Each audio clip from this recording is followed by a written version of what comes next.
Bon les gars, on est le 3 décembre, j'espère que vous allez bien, nouvelle journée, il est 8h57 là, avant ce que j'ai fait là, les marchés vont ouvrir donc je vais pouvoir voir ce que je vais faire et j'ai deux idées, deux plans potentiels de ce qui peut se passer sur le DAX. Parce que je rappelle, le matin, moi je trade uniquement le DAX et l'après-midi les indices américains. Même si c'est possible honnêtement de trader les indices américains le matin, mais je trouve que c'est moins volatile, à part le Dow Jones qui est pas mal, qui fait des mouvements intéressants. Mais pour moi, voilà, le matin c'est le DAX, comme ça j'ai que un actif, et l'après-midi c'est les indices américains. Ce que j'ai fait juste avant là, de 7h30 à peu près à 9h, pour ceux qui me suivent sur Insta, vous allez voir, j'ai changé un petit peu. J'essaie de rendre toujours, en ce moment, le contenu, c'est ma priorité avec le trading et l'investissement, comme je vous l'ai dit, c'est les trois choses. Euh, Ma priorité, c'est de vous partager du contenu, de toucher un maximum de gens, ok? Donc, vous allez voir ceux qui me suivent sur Insta, je vous le dis pas. Si tu me suis pas, ben va me suivre, c'est en description. Au moins, vous allez voir, il y a un nouveau format. C'est un format un petit peu comme ce que je fais actuellement, mais ça va être, je le revisite un peu. Comme ça, ben, ça va être plus intéressant à suivre et vous allez pouvoir mieux comprendre un petit peu ce que je fais tout au long de la journée. Donc voilà, là sur le DAX, j'ai plutôt une vision bullish haussière. Je vais vous montrer de suite ce que j'attends et j'espère que ça va le faire, hein. Je pense que je vais directement mettre un ordre en attente là pour l'ouverture. À l'ouverture, il y a toujours un petit peu de volatilité. Je vais regarder s'il y a des annonces. J'aime bien moi quand il y a de la volatilité. J'aime bien l'ouverture parce que ça amène de la volatilité. Moi, c'est des setups. J'aime bien ce genre de setup. Il n'y a pas d'annonce. Ok, il n'y a pas d'annonce donc c'est nickel. Je vais vous montrer de suite ce que je vais potentiellement faire sur du coup le DAX. Ok, donc là on se retrouve directement sur le DAX et ce que je fais tous les matins, c'est que je fais mon analyse du coup sur le DAX. Là on a le Previous Daily High, c'est les premières choses que je note. Et en dessous on a le Previous Daily Low mais qui est beaucoup trop bas, donc ça sert à rien que je le note. Qu'est-ce qu'on a fait là à l'ouverture? On a pris le High Asian et le Low Asian, ok? Moi ce que j'aimerais bien c'est que le prix revienne là-dedans. Ici, je vais vous mettre directement une marque, soit qui reviennent là-dedans, c'est mon setup favori, dans ce fair value gap pour aller chercher le previous daily high, parce qu'on est aussi, on est sur les ATH, sur le DAX, regardez, on est clairement sur les ATH, j'aimerais bien qu'il fasse un petit retracement ici, dans ce fair value gap, dans ces niveaux Fibo de ce retracement-là, pour aller chercher le previous daily high, ou alors, setup qui sera pour moi un peu moins probable au niveau de la réussite, mais qu'il pourrait être pas mal, prise de previous daily high, et qu'on aille chercher justement ce fair value gap. Donc ça, c'est les deux scénarios que j'attends aujourd'hui. Petit favori pour ici. Mais j'aime pas trop quand on a déjà pris avant l'ouverture 9h le high Asian et le low Asian. En général, les niveaux Asian, par exemple, si on avait pris que le high, le niveau Asian, je sais qu'il y a de grandes chances qu'on aille le chercher. Mais là, comme il a pris les deux, il peut très bien aller en bas comme en haut. C'est pour ça, je vais attendre de voir ce qui se passe et on va bien voir.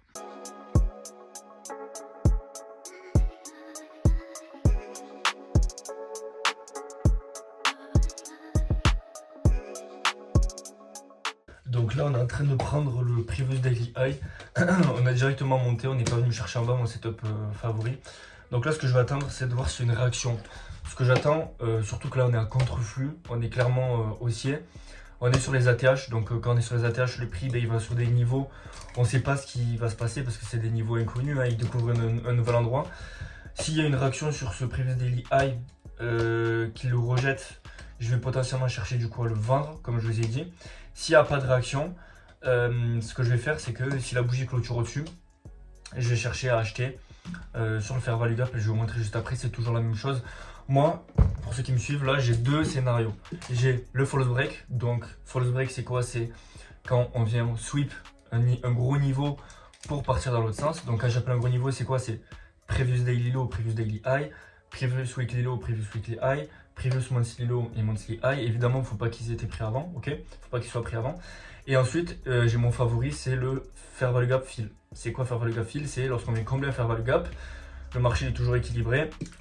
Donc quand on vient former un fair value gap, j'aime bien rentrer à la formation du fair value gap, même s'il n'est pas formé et que c'est que un OB, certains appellent ça un OB, moi j'appelle ça un fair value gap. Là je vois qu'il y a un beau rejet sur le previous daily high, je vais peut-être faire quelque chose, je vais vous montrer ça de suite et on va voir si je fais quelque chose tout simplement. Là regardez concrètement, ce que j'attends c'est qu'il y ait une réaction à ce niveau là, vous voyez qu'on le prend ici. Donc en fait maintenant ce scénario là pour moi il est plus valable, à part si on fait un énorme rejet qu'on vient chercher, mais vu qu'on a déjà pris le previous daily high, moi, rappelez-vous, mes objectifs de quotidien, comme je suis en day trading, c'est quand on prend le high, je vais chercher le low, pas tout en bas évidemment. Mais voilà, là pour moi, on est surétendu, on va forcément être amené à rejeter. Donc prendre un short, c'est pas forcément déconnant. Je vais attendre qu'il y ait un rejet là. Si le prix revient à peu près au niveau de ici, je vais potentiellement chercher à short. Mais par exemple, si elle clôture comme ça, Et bien, autre scénario, c'est que je vais chercher à acheter sur ce Fair Value Gap. Ok, ici, on aura un Fair Value Gap. Clac. Je vais faire quelque chose comme ça. Le prix, s'il clôture, évidemment, s'il rejette là, je vais pas forcément parce que c'est plutôt un rejet. Mais s'il clôture comme ça, je vais chercher à comme ça. C'est aussi simple que ça et ce qui fait que je passe pas beaucoup de temps devant les graphiques. Attendez, je tourne la caméra et je vous explique. Ouais, comme je disais, du coup, cette méthode-là, elle fait que je passe pas beaucoup de temps devant les graphiques. J'ai le temps de faire pas mal de choses à côté. Parce que, du coup, là, à part là où je dois attendre de voir s'il y a un rejet, mettons, si la bougie, elle clôture comme ça, la bougie de 9h, j'ai juste qu'à mettre un ordre d'attente sur la bougie de 10h pour potentiellement venir me chercher. Ok, j'ai pas besoin d'aller en 1 minute comme je faisais avant, ça me stressait plus. Là, au moins, je suis serein. Je sais que ma stratégie, elle marche, elle est backtestée. Je l'ai beaucoup backtestée. Je me suis formé avec, c'est notamment un Américain qui traite ça. Et j'aime beaucoup le fait de rester uniquement dans les grandes unités de temps. Peut-être que ça correspond pas à certains, peut-être que voilà. Après, je sais pas. Le scalping, c'est, enfin, le trader sur 1 minute, j'appelle ça du scalping. Ça n'est peut-être pas, mais voilà, moi ça me correspondait pas. Donc là, je reste sur des grandes unités de temps, ce qui fait que là, j'attends. Je vais faire autre chose en attendant, la création de contenu, je vais me former. Toujours, n'oubliez jamais que un trader c'est un éternel apprenant. Toujours il faut apprendre, toujours backtester. Mais quand je dis apprendre, c'est pas non plus se surcharger d'informations. C'est pas aller voir 26 millions de stratégies pour trouver la meilleure. Quand je dis apprendre, c'est vous avez une stratégie, vous la backtestez. Si vous avez un seul formateur, je vous conseille d'avoir qu'un seul formateur, un seul mentor, peu importe. Vous regardez ces vidéos, vous pratiquez, vous backtestez. Et voilà. Mais ce que je vous conseille surtout pas, c'est d'avoir une stratégie où vous devez passer 8 heures devant les graphiques, faire des petits scalping, des petits mouvements de 3 points pour gratter quelques euros. Non, là je sais que sur le DAX, j'ai maximum, hier j'ai pris un trade, je me suis fait BE. Pour ceux qui n'ont pas suivi, du coup au final il m'a TP, je me suis fait BE et après il a allé en TP. Mais du coup voilà, j'ai un trade, 2 maximum par indice par jour. Mais ça veut dire que je peux prendre 4 trades dans la journée, mais ne pas rester trop de temps dans les graphiques. Et c'est rare que je prenne 4 trades dans la journée, évidemment. Mais aux alentours, je suis à peu près de 1 trade par jour, à peu près. Voilà. Si ce n'est moins, des fois, j'en prends pas. Mais voilà, c'est aussi simple que ça, je voulais vous dire ça. Parce que je vois beaucoup de personnes qui se posent la question quelle est la meilleure méthode de trading. Il n'y a pas de meilleure méthode. C'est en fonction de toi et comment tu te sens. Il y en a, ils sont. Moi, le swing, ça me correspond pas parce que je tradais avant le swing sur le forex. Le problème, c'est que tu attends 3 jours un setup. Une fois que tu as ton setup, il suffit que le lendemain, comme ça fait une semaine que tu as ton setup, il y a une annonce sur la paire qui va pas et que ça aille dans le mauvais sens. Tu te fais SL, tu as attendu une semaine pour prendre SL. Franchement, c'est un peu chiant. Donc moi là ça me plaît. Même là avec cette méthode là je l'ai backtesté et avec les annonces c'est pas déconnant. À part CPI et FOMC. Mais sinon toutes les autres annonces, les PMI, tous les trucs peuvent être tradables parce que ça amène de la volatilité. Et en général ça permet de venir me chercher pour ensuite partir dans l'autre sens. C'est pas tout le temps ça. Mais voilà. Voilà, du coup il est presque 10h. La bougie de 9h va clôturer. Mais dans tous les cas ça va pas être de position pour moi. Parce que la bougie a complètement explosé, je vais vous le montrer. Le biais haussier, c'est respecté, hein. Je vous l'ai dit, hein, on allait être plutôt haussier, j'allais favoriser les achats. Malheureusement, la bougie, elle a explosé. Et moi, je m'autorise des trades jusqu'à, on va dire, 10h59, 11h. Genre, pas après pas la bougie de midi, quoi. Enfin, pas la bougie de 11h. Mais du coup, voilà. Je vais pas prendre de position, même si ça retrace. Il est déjà bien haut. Je vais vous montrer de suite ce que ça a fait. Donc là, regardez cette bougie là, c'est ça que j'attendais. Elle a complètement explosé à la hausse. Je m'attendais à ce qu'elle clôture par là pour après pullback comme je vous ai dit. Elle a directement explosé, même si on va en 15 minutes. Il n'y a eu aucun retracement. Donc voilà, je pense que déjà je sais que ça va pas être trade pour moi. Et au moins vous voyez, j'ai passé, bon là j'ai pas pris de position. Mais déjà, premièrement ça m'a évité d'overtrader ou de FOMO ou quoi. Et ensuite j'ai pu faire autre chose en attendant. Je sais que je vais pas prendre de position. Et donc rendez-vous cet après-midi sur la session US. Je vais aller à la salle, j'ai un rendez-vous à midi. Et ensuite cet après-midi, investissement et session US.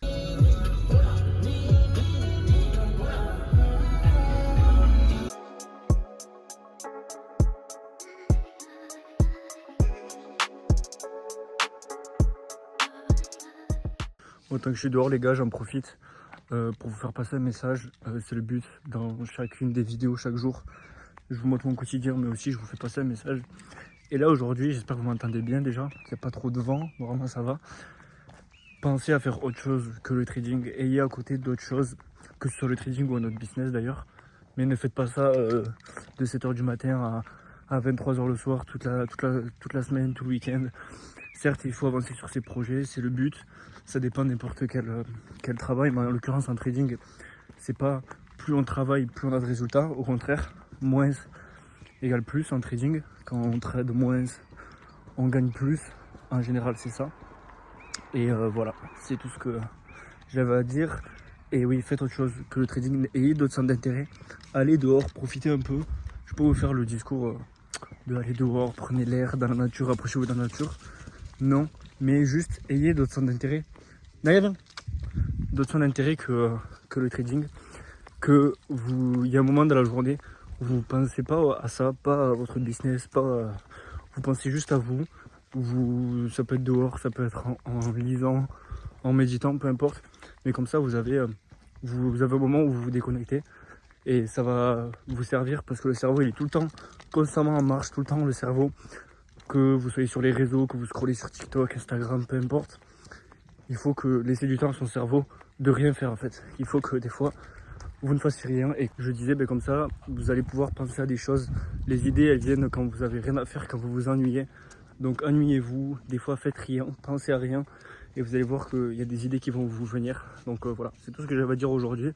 On se retrouve juste après. Là on se retrouve du coup au bureau pour la session cet après-midi d'investissement long terme. Donc là qu'est-ce que j'ai à faire globalement aujourd'hui? Il faut que je vous dise un petit peu ce que je fais comme ça ça va être assez rapide. Cet après-midi, il faut que je mette des alertes et des ordres sur certaines actions. J'ai repéré certaines actions. Il y a certaines actions qui ont un très bon potentiel, qui sont selon moi sous-valorisées. Après, je ne vais pas trop rentrer dans le détail d'investissement. Là, je vous dis tout, de toute façon, je pense que je vais faire, je suis en train de le préparer là. Je partage de la valeur gratuitement sur Discord pour le moment. Et j'ai décidé, parce que voilà, j'apportais beaucoup de valeur et que ça a aidé pas mal de gens, j'ai eu des retours notamment, de faire sous forme d'abonnement. Alors je vais pas faire un abonnement très cher, c'est juste pour engager. Au début je vais faire des places limitées, c'est juste pour que les personnes soient engagées, parce que ça va me prendre du temps. Je vais faire des lives, une formation vidéo, il y aura un chat avec tous les membres, etc. Donc voilà, je vais pas faire un abonnement très cher, mais je vais faire un abonnement côté trading pour justement les lives de trading, etc. Et un abonnement côté investissement où je partagerai tout mon portefeuille d'investissement. Il y aura des vidéos de formation également. Donc voilà, il y a des personnes qui vont juste être intéressées côté trading, d'autres qui vont être intéressées juste côté investissement, parce que moi c'est deux passions que j'ai, et d'autres qui vont être intéressées par les deux. Donc il y aura un prix pour les deux évidemment. Mais voilà, je compte faire ça, une sorte d'abonnement pour côté trading où il y aura des lives, un groupe pour discuter, des formations vidéo, et pareil du côté investissement, il y aura peut-être un live hebdomadaire ou un live toutes les 2 semaines, des formations vidéo, etc. pour investir sur les marchés. Parce que là tout ça pour le moment je partage tout gratuitement et je vois que j'ai beaucoup de retours et comme ça me prend du temps, c'est intéressant. Après c'est pas très cher, mais comme je vous l'ai dit, c'est juste dès qu'on touche au portefeuille, c'est pour engager. Moi c'est pas 10 € par mois qui vont changer par personne qui vont changer mon quotidien, mais la personne qui paye tous les mois, elle peut justement, ça va la motiver quoi. Et en quelque sorte, si pendant 6 mois à 1 an, elle suit mes lives, je sais pas moi, si c'est 20 € par mois, et bien ça va lui coûter 12 fois 20 € au final. Ça lui reviendra moins cher. Et en un mois, en un an, en suivant les lives, les formations, etc., il y a vraiment de quoi être rentable. Donc voilà, je pense que je vais faire ça. Mais je m'égare du sujet. Là, je vais regarder du coup quelques investissements que j'ai. Pour moi, ils sont sous-valorisés. Et donc, justement, dans la formation vidéo, il y aura comment valoriser correctement une entreprise en fonction des résultats, des perspectives, etc. Donc là, il y a notamment, j'ai mis un dessin en place sur Meta, Amazon et Google. Pour moi, elles sont sous-valorisées. Surtout Amazon. Amazon, elle a un potentiel énorme. Quand on regarde le graphique, on peut se dire qu'elle est très haute. Ouais, mais pour moi, elle a un potentiel énorme. Donc voilà, je vais faire ça cet après-midi. Alerte, je vais mettre des ordres. Je vais un petit peu manager parce qu'il y a des actions qui sont très très gros profits. J'en ai une qui a plus 120%, donc il va falloir que je commence à prendre des profits. Et voilà, je vais faire ça et je vous reprends après du coup pour faire un update. Là, vous aurez un petit truc en accéléré. Et après, on se reprend pour 15h30 la session américaine.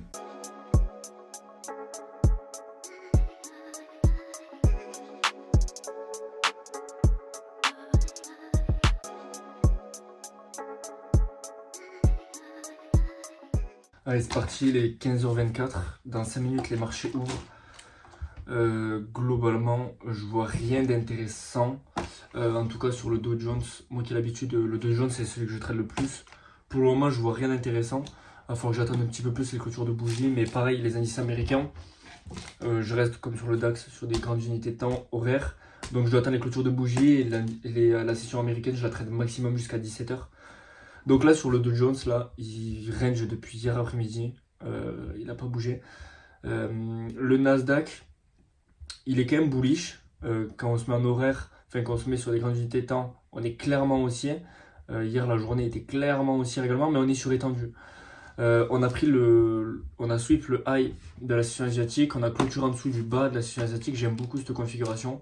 On fait des plus bas pendant la session de Londres. Si jamais je prends un trade, ce serait plutôt une vente Nasdaq. Je sais qu'il est bullish sur le moyen terme là, mais je le vois quand même corriger un peu plus bas, au moins jusqu'au 50% de retracement de la hausse de hier. Je vais vous montrer ça sur les graphiques. Mais voilà, c'est le seul trade que je vois aujourd'hui. Le SP500, c'est la même configuration, mais il est moins beau. Il est moins beau parce qu'il n'a pas pris le high de la session asiatique. Donc on peut très bien juste aller chercher le high. Je vois un Nasdaq baissier. Ok, on va voir. Le Dow Jones, a priori, serait baissier également. Mais je préfère quand même le Nasdaq. Je vais vous montrer de suite. Donc là, regardez, ça c'est le Dow Jones. Et globalement, depuis hier, il fait rien. Si jamais je prends une position, je vais devoir attendre la clôture de la bougie en cours, là, de la bougie de 15h. Et potentiellement faire quelque chose comme ça, ok? Moi j'aime beaucoup trader les OB, les faire le gap, ce que vous voulez. Je verrai quelque chose comme ça, qui serait mieux sur le papier que le Nasdaq, parce que hier on était clairement baissier sur le Dow Jones, on est dans une tendance baissière. Mais là vous voyez qu'on est dans un range. Si je mets le Nasdaq, pour moi c'est entre guillemets le plus clair, même s'il est clairement haussier. C'est le plus clair aujourd'hui parce que voilà, on a pris le high de la session asiatique, on l'a juste sweep, on a clôturé en dessous là, on forme un OB. Pour moi, je le verrais bien retracer au 50%. En plus, c'est le chiffre rond des 21 200 ici. Donc voilà, je vous tiens au courant si je fais quelque chose. Je pense pas faire grand chose. Dans tous les cas, je réduirai mon risque aujourd'hui parce que j'ai pas de setup 5 étoiles. Bon, toujours rien du coup. Le Dow Jones, il a coulé directement. Il allait chercher le previous daily low. Donc, mon objectif théorique est atteint. Pour le Dow Jones, aujourd'hui, je passe. Le Nasdaq, à part un achat, je vais vous montrer, mais à part un achat. Et encore, je ne l'ai pas pris parce que le fair value gap était énorme, donc il pouvait très bien retracer plus bas, me stop loss 3 fois, donc j'ai pas pris l'achat. La vente, on est clairement bullish, donc la vente ne se valide pas. Je vais vous montrer la bougie actuelle, pourquoi la vente ne se valide pas. Et ensuite, le seul trade potentiel que je pourrais prendre là, c'est une vente sur le Russell 2000. Je le trade aussi de temps en temps, le Russell. Je vais vous montrer pourquoi je pourrais potentiellement le trader. Et voilà, je vais vous montrer ça de suite. Regardez, donc le Dow Jones, il a direct, c'était intradable. Il a fait une énorme bougie en haut, en bas. Et moi, comme je vous ai dit, j'attends les clôtures de bougie. Là, j'aurais pu prendre un short, mais le problème, c'est qu'on a déjà appris l'objectif théorique. Le SP500, pareil, on est clairement bullish sur le moyen terme. On est revenu pile poil sur les 50% Fibo. Vous regardez, j'ai même pas vu. On est revenu pile poil ici. Mais moi, ça me suffit pas pour acheter parce qu'on n'a pas de fair value gap. Même en 4 heures, si je vais, le fair value gap, il est plus bas, il est à montrer là. Donc le SP500 il m'intéresse pas. Le Nasdaq à la limite il aurait pu être intéressant. Regardez, c'est ici là. On est revenu sur mon fair value gap en 4 heures. Ici, ce gros fair value gap là. Mais comme je vous ai dit, il peut très bien retracer plus bas avant de repartir. Donc là, pas de trade pour moi. J'aurais très bien pu prendre celui-là, le ratio 2 aurait été touché, mais je ne l'ai pas pris. S'il clôture au-dessus de cette bougie, je peux chercher un achat, mais là il va pas m'intéresser. C'est lui qui va m'intéresser, regardez. Si on clôture en dessous des deux traits là, si on clôture en dessous de ces deux traits, ça nous fait un gap en 1 heure, un gap en 4 heures. On a été baissier hier, regardez sur le Russell 2000, la différence c'est que ça fait 2 jours qu'on est baissier, alors que le Nasdaq est bullish. Donc je pourrais attendre un potentiel retracement pour vendre et aller chercher en bas, surtout qu'on n'a pas de gap qui devrait gêner. Donc ouais, lui c'est le plus intéressant.